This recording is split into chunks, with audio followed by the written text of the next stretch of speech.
হ্যাঁ, সবাইকে জোহার। আমাদের ব্যক্তিগত পরিচয় আর আজকে যাচ্ছি না। আমরা দীর্ঘদিন কাকা ভাইপোর জুটি কুড়মিয়ালি আন্দোলনের সাথে দীর্ঘদিন থাকার সুবাদে আমরা বিভিন্ন ঘাত প্রতিঘাতের সম্মুখীন হয়েছি। তো আমি আজকে যে বিষয়টা নিয়ে বিশেষত লাইভে আসতে চাইছি আপনাদের কাছে, সেটা আগেই আমি ফেসবুক মাধ্যমে বলেছি। তো আমি সেই বিষয়টা একটু খোলসা করি। দেখুন, বিভিন্ন লিস্টেড আদিবাসীদের সামাজিক সংগঠনের যারা এলিট অর্থাৎ চাকুরিজীবী, যারা বংশ পরম্পরায় 3 পুরুষ 4 পুরুষ ধরে চাকুরি খেয়ে আসছে, অন্যান্যদেরকে একই জাতির অন্যান্যদেরকে বঞ্চিত করে বা বিভিন্ন জাতিগোষ্ঠীর মানুষ যদি জনকে বঞ্চিত করে তারা আতঙ্কে ভুগছে যে কুড়মিরা যদি আদিবাসীর স্বীকৃতি পেয়ে যায় তাহলে তারা আতঙ্কিত। সেই কারণেই তারা সাধারণ জনগণকে খেপানোর উদ্দেশ্য নিয়ে কুড়মি জনজাতির যে দাবি দীর্ঘদিন ধরে চলছে, এই চলাটা আজকের নয়। আপনারা জানেন যে 1950 সালের 6ই সেপ্টেম্বর যেদিন কুড়মি জনজাতির মানুষজন দেখল যে তাদের স্বীকৃতি হরণ করা হয়েছে, সেদিন থেকেই আন্দোলনটা চলছে। তার আগে আপনাদের একটু মনে রাখা দরকার আছে যে কুড়মিরা পরাধীন ভারতবর্ষ এসটির সুযোগ পেয়েছে। তার কারণ 1952 সালে যে বিধানসভাগুলো নির্বাচন হয়েছিল, আপনারা 51-52 সালে সাধারণ নির্বাচনও হয়েছিল লোকসভা, 52 সালে যে সাধারণ আমাদের বিধানসভা নির্বাচন হয়েছিল, সেই বিধানসভা নির্বাচনেও কুড়মিরা কিন্তু এসটি সিটে প্রতিদ্বন্দ্বিতা করতে পেরেছিল। রায়পুর বিধানসভায় তার প্রমাণ আছে। এছাড়াও পশ্চিমবঙ্গে বিভিন্ন বিধানসভায়, যদিও পুরুলিয়াটা তখন পশ্চিমবঙ্গের অন্তর্ভুক্ত ছিল না, ঝাড়খণ্ড। তো আমাদের গোপীবল্লভপুর যে বিধানসভা, সেখানে পশ্চিমবঙ্গের মধ্যে প্রথম মাহাতো এমএলএও হয়েছিল, সেটা আপনারা জানেন। পরবর্তীকালে 1935 সালের ভারত শাসন আইনের যে প্রতিনিধিত্ব করার যে সুযোগ ছিল, সেই সুযোগ থেকে বঞ্চিত করা হয় 1957 সালের নির্বাচনের পর থেকে। তো এখানে পরবর্তীকালের যে প্রেক্ষাপটটা রচিত হয়েছিল, সেই প্রেক্ষাপটের জন্য কিন্তু কুড়মিদের আন্দোলনের সাথে সাথে আপনারা জানেন যে 1994 সালে মমতা ব্যানার্জি ক্ষমতায় আসার পূর্বে উনি তৎকালীন মিনিস্ট্রিতে, যদিও তখন ট্রাইবেল মিনিস্ট্রি ছিল নাই, সেটা সম্ভবত মানব কল্যাণ মন্ত্রীকে উনি আবেদন করেছিলেন যে কুড়মিকে এসটি করা হোক। 95 সালে আপনারা জানেন যে সিপিআইএম এর বাসুদেব আচারিয়া, ফরওয়ার্ড ব্লকের চিত্তরঞ্জন মাহাতো, শিবু সরেন যে এমএমএর, ওনারাও আবেদন করেছিলেন যে কুড়মিকে এসটি লিস্টে আনা হোক। এইখান পর্যন্ত কোনো সমস্যা ছিল না। এইগুলো কিন্তু পক্ষান্তরে রাজনীতির বা উস্কানিমূলক প্ররোচনায় আপনারা বলতে পারেন, সেগুলো দেওয়া হয়েছিল। এবং অরুণ জেটলি বিজেপির মমতা ব্যানার্জির সাথে যৌথ সভা করে উনিও বলেছিলেন যে কুড়মিকে এসটি করা হোক। ওইদিকে নবীন পট্টনায়ক সরকারের রাজ্যসভার সাংসদ, আপনারা জানেন যে দীর্ঘদিন ধরে রাজ্যসভায় সরব হয়েছিলেন কুড়মিকে এসটি করার ব্যাপারে, রবীন্দ্র কুমার জানা। তো ঘটনাটা হচ্ছে এই না, আমরা 17, 18, 19 সাল অর্থাৎ 17 সালের পর থেকে আমরা একটা কি লক্ষ্য করছি, একটা জাতিগোষ্ঠী কুড়মিকে বিভিন্ন সময় বিভিন্ন গালিগালাজ ব্যবহার করছে। আমি গালিগালাজ শব্দটা ব্যবহার করছি, বা জাতি উস্কানিমূলক যে প্ররোচনা দিচ্ছে কিছু এলিট, তাদের আমরা বিভিন্ন সময় এসপি সাহেব, ডিএম সাহেব, এমনকি সিএম ম্যাডামের কাছেও অনুরোধ করেছি যে কোনো জাতিগোষ্ঠী আন্দোলন করতে পারে যে কোনো বিষয়ে, কিন্তু একটা জাতিগোষ্ঠীর বিরুদ্ধে আদিবাসী ক্ষত্রিয় কুর্মীকে আদিবাসী তালিকায় আনা যাবে নাই, বা সরকারি চক্রান্তের প্রতিবাদে তারা ডেপুটেশন দেয়। কোথায় ডেপুটেশন দেয়, কখন ডেপুটেশন দেয়, সেটা গুরুত্বপূর্ণ। যখন কুর্মী জনজাতির মানুষজন কোনো একটা আন্দোলনের ডাক দেয়, তার ঠিক পরবর্তীকালে, অর্থাৎ এইটাকে কোথায় দেয়, যেটা এই ডিপার্টমেন্টাল যেটা হেড অফিস। যাই হোক, বৃষ্টি প্রচুর পড়ছে, আমার অন্য জায়গায় যাওয়ার মতো পরিবেশ নেই। আর আমার এখানে জানেন যে আমরা এই গ্রিল দোকান থেকে লাইভটা করি, তো গ্রিলের টুকটাক একটু ডিস্টার্ব হবে, তো ওটা ধৈর্য ধরবে। তো ডেপুটেশনটা কোথায় দেয়, হেডমাস্টারের কাছে। হেডমাস্টারটা কেন, এই বিভাগীয় হেডমাস্টার হচ্ছে সিআরআই। এই সিআরআই এর এই ডেপুটেশনটা দেয় কারা, এলিট কিছু লিস্টেড আদিবাসী সামাজিক সংগঠনের নাম নিয়ে 3 পুরুষ ধরে যারা বংশ পরম্পরায় চাকরি করছে, সেই লোকগুলো ডেপুটেশন দেয়। সাধারণ মানুষ কিন্তু সেখানে উপস্থিত থাকে নাই, অর্থাৎ তারা কেউ চায় নাই কুর্মীর বিরুদ্ধে বিরুদ্ধাচারণ করা। কিন্তু ওই এলিট কিছু মানুষ তারা দিনের পর দিন এইভাবে গালিগালাজ করছে। আমরা এসপি, ডিএম, সিএম ম্যাডামের কাছেও বলেছি যে আন্দোলনে আমাদেরকে এইভাবে গালি যদি দিতে থাকে এবং আপনারা যদি এর বিরুদ্ধে কোনো প্রশাসনিক ব্যবস্থা না নেন, তাইলে আমাদের কি করণীয় উচিত? কতদিন আমরা ধৈর্য ধরব, কতদিন আমরা সহ্য করব? একটা জাতিগোষ্ঠীকে বারবার প্ররোচনা দিয়ে চলবে, আর আমরা ধৈর্য ধরেই চলব। ধৈর্যের আমাদের একটা সীমাবদ্ধতা আছে। এখন আমি এইটাকে গালি বলছি কেন, ওদের অধিকার কেন নেই, কেন অধিকার নেই, আমি সেই বিষয়ে আপনাদের সামনে ডিটেলসে আসছি। তার পরবর্তীকালে আমি বিভিন্ন বিষয় নিয়ে আসছি। এইখানে আপনারা জানেন যে 1990 সালে ভারত সরকারের হোম মিনিস্ট্রি থেকে একটা কমিটি গঠন করা হয়, report of committee on Jharkhand matter. এই নিয়ে একটা বই ভারত সরকার প্রকাশ করে, তার দাম হচ্ছে 12,000 টাকা বইটার দাম। সেইখানে একদম উল্লেখ করা আছে that the report of committee on Jharkhand matter published in the month of May 1990 by Gov of India, in which commission of the department accepted that Santal, Munda, Ho, Orang are the Gov tribes. Gov tribes, Sarkari Adivasi, and Kurmi Mahato are the non-government tribes.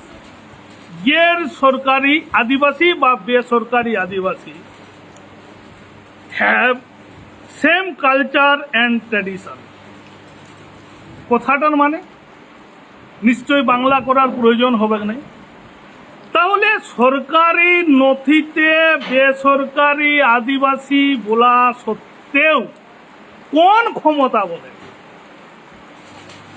ক্ষমতা বলে তারা আদিবাসী শব্দটা এই কুর্মীর এগনেস্টে ব্যবহার করছে?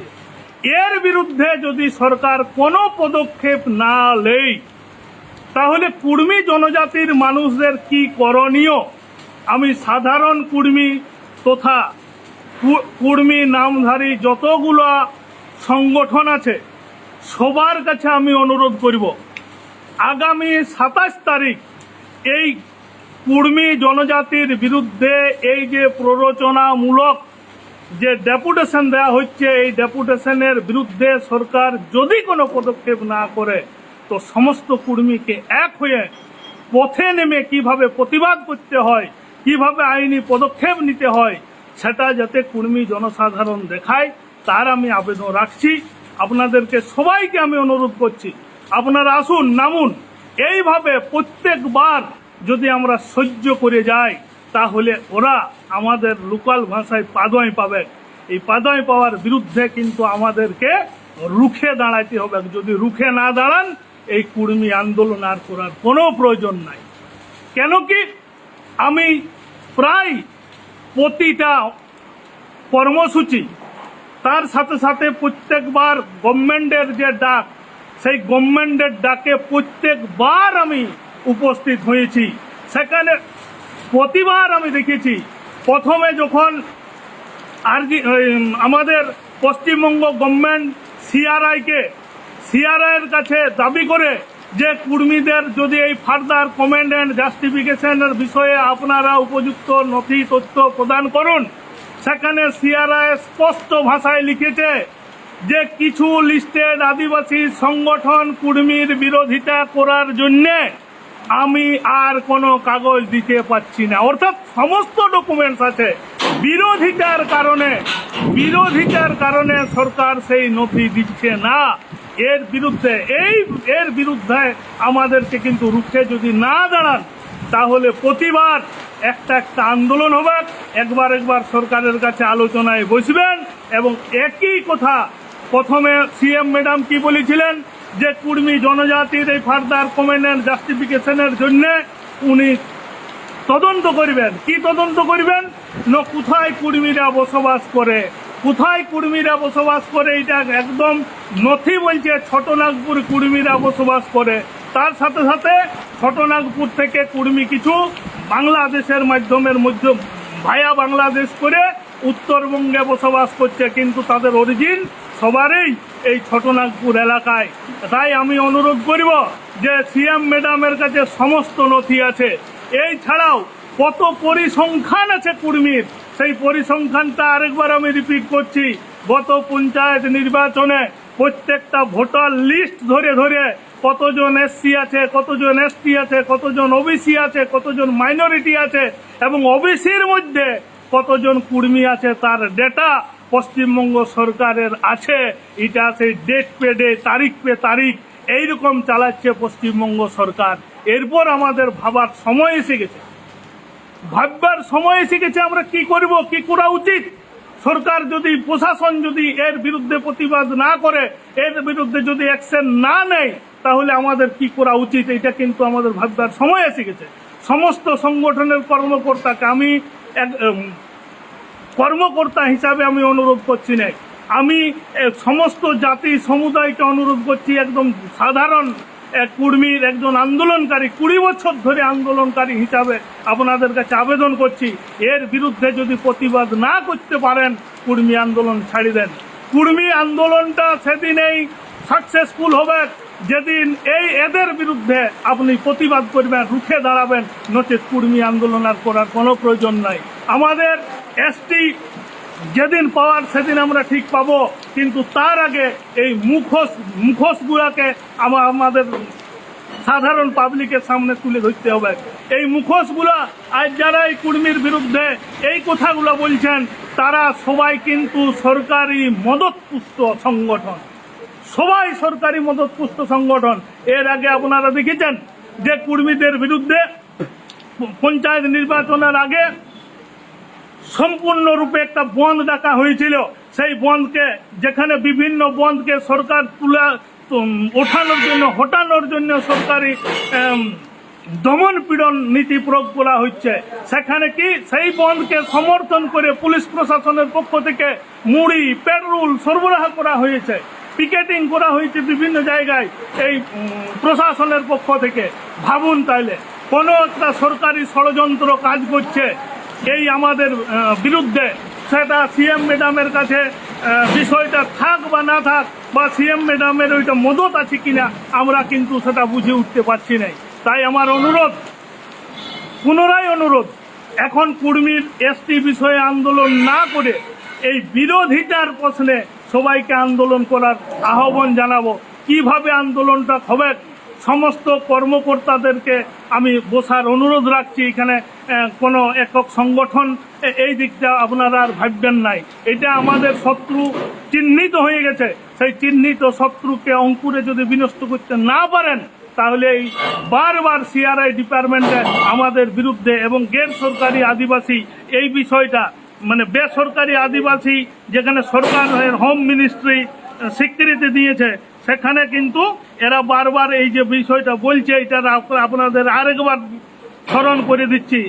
That in the notification number 550 that dated 2nd May 1913 published by the Home Department Government of India, in which it is notified that Santal, Mundaj, Ho, Orang, Purmit and other tribes have their own custom and tradition, that they are exempted from the Indian Succession Act 1865. So, if Home Department already has accepted that Kudmi of Chotanagpur are tribes and non-government tribes, that how it will be again necessary to call for another report from TRI, CRI and TSC to inclusion of Kudmi community in the scheduled tribe list. Home Department পরিষ্কার করে বলে দিয়েছে Kurmi non government tribe. সুতরাং এই যে ও আদিবাসী ক্ষত্রিয় কুর্মি বলার প্রতিবাদে সমস্ত কুর্মিকে এক হয়ে এই চক্রান্তকারীদের বিরুদ্ধে রুখে দাঁড়ানোর জন্য, প্রতিবাদ করার জন্য আমরা কিভাবে এটা প্রতিবাদ জানাবো, কারণ প্রশাসন এর বিরুদ্ধে কোনো পদক্ষেপ নিচ্ছে নাই। তাইলে নিজেদের প্রতিবাদ নিজেদেরকে করতে হবে, নচেত প্রশাসন যদি এই 27 তারিখের আগে কোনো পদক্ষেপ গ্রহণ না করে, তো 27 তারিখে আমি মা বোনদেরকে এখনই আমি মতামত দিচ্ছি না, মা বোনদেরকে অনুরোধ করব প্রস্তুত থাকুন। প্রত্যেকটা পাড়ায় আরজি কোডের প্রতিবাদ যেমন সারা পশ্চিমবঙ্গ, ভারতবর্ষ, বিশ্বে হচ্ছে, কুর্মির বিরুদ্ধে এই চক্রান্তের ষড়যন্ত্রের প্রতিবাদ জানাইতে প্রত্যেকটা গ্রামে আপনারা শান্তিপূর্ণভাবে যাতে মিছিল বের করানো যায়, আপনারা প্রস্তুত থাকুন। দিনক্ষণ ঘোষণা হয়তো বিভিন্ন সংগঠনের কর্মকর্তাদের সাথে আলোচনায় বসে আমরা সিদ্ধান্ত নিব। এই আবেদন, এই নিবেদন রাখছি। তার সাথে সাথে আমাদের বীরেন্দ্রনাথ মাহাতো উনি আছেন, উনি উনার আবেদনটা আপনাদের সামনে তুলে ধরবেন, আপনারা ধৈর্য সহকারে শুনুন। জোহার। আর নতুন করে বলবার কিছু নেই, আমাদের সঞ্জয়বাবু যথেষ্ট একদম প্রাঞ্জল ভাষায় সমস্ত বিষয় আপনাদের সামনে খোলসা করে জানিয়ে দিয়েছেন। তো আমি আর বেশি সময় নেব নাই। যে অনুরোধ, যে আবেদন কুর্মি জনজাতির মানুষের কাছে রেখেছেন, আমি সেটাই আরেকবার আপনাদের সামনে রাখছি। যে এই যে মানে অনৈতিকভাবে আদিবাসী এই যে শব্দগুলো ব্যবহার করা হচ্ছে, এগুলো দিয়ে কিন্তু কুর্মি জনজাতির স্বাভিমানে আঘাত দিচ্ছে। তাই এই স্বাভিমানকে বজায় রাখতে আমার নিজের যে সাংবিধানিক হক অধিকার, সেই হক অধিকারের বিষয়ে অন্য কেউ সেখানে প্রতিবাদ গড়ে তুলবে, প্রতিরোধ করবে, আর আমি সেখানে নিশ্চুপ থাকব, তার মানে আমি নিজেই নিজেকে অস্বীকার করছি, আমার অস্তিত্বকেই আমি অস্বীকার করছি। তাই যাতে করে এই জনজাতির মানুষ নিজের যে অস্তিত্ব, সেই অস্তিত্বকে অস্বীকার না করে তারা যাতে করে এগিয়ে আসে, এর বিরুদ্ধে প্রতিবাদ প্রতিরোধে সামিল হয়, তার জন্যে সকলকেই এক বাক্যে আহ্বান করছি। আসুন সকলে মিলে একযোগে এক বাক্যে প্রতিবাদ প্রতিরোধের মধ্য দিয়ে কুর্মি জনজাতির হক সাংবিধানিক অধিকারকে পুনঃপ্রতিষ্ঠিত করে তুলি। জোহার।